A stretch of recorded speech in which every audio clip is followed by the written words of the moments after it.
Louise Lucas going to jail?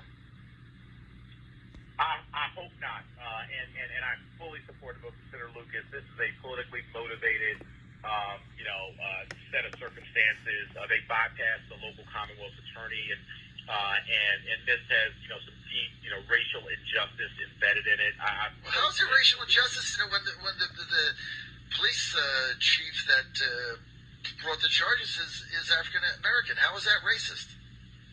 Well, John, it's not necessarily about who made the action; it's about who the target is, and we know that throughout our history. Well, that's because she did the deed. If she was white, the same thing would have happened. I mean, you just can't call everything racist because you don't like what happens. Well, John, no. I back up what I say, and so let me just say a couple things if you got a moment that you raised it. Of course.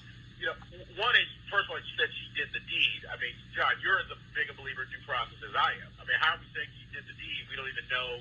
There has not been one shred, of evidence been put forward against her. These are charges and charges alone, and I think there's so much at dispute.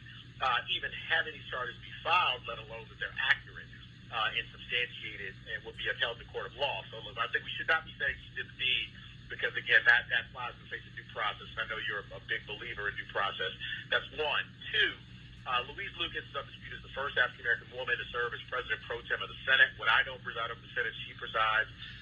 First woman in 400 years, and she's a history maker in many respects. Again, let's don't lose the context.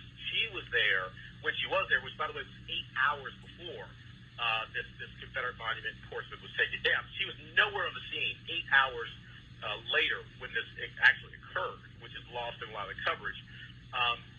But to protest these Confederate monuments, which, John, have been coming down around the Commonwealth and around the country for the past 2 months, including in Richmond, as you mentioned. We have had numerous Confederate monuments taken down.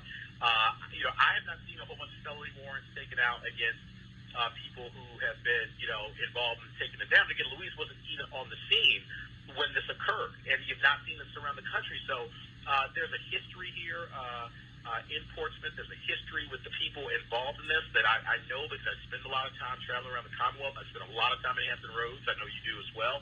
There's a particular history. The former mayor of Portsmouth, Kenny Wright, is good for an African-American mayor.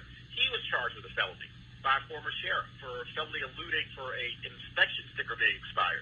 Those charges were thrown out by a special prosecutor and by a judge who deemed them politically motivated and outrageous. So there's a history here, John, and what we know is that African-American leaders are often targeted, to send a message. And I know this, John. I have experienced this personally, targeted to send a message. And so what we've got to do is we've got to get out of that. That is so much of what we've done for the last 400 years in the Commonwealth of Virginia and in our nation. We need to get to the next 400 years in this country.